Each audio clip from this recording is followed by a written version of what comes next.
If you wanna to fix this problem on your Tinder, I will show you guys the easiest way how to fix this. Just follow me in this video till the end. So first guys, you don't need to open your Tinder. Go and search for your settings of your device. Then open it, and what you should do, go directly and open apps option.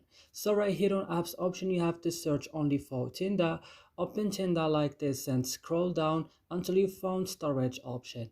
Open it, but here be careful guys, don't click on clear data, click just on clear cache, and then you have to back and click on force stop and click OK. Now you go to battery, make sure that that is on optimized mode, then go back to set as a default, make sure that open supported links it's opening, and also permission allow all those options right here. And last things is to update your Tinder on the last version, then go and restart your phone. That's it. I hope this video is useful for you. Don't forget to support us by liking, subscribing our channel. See you next.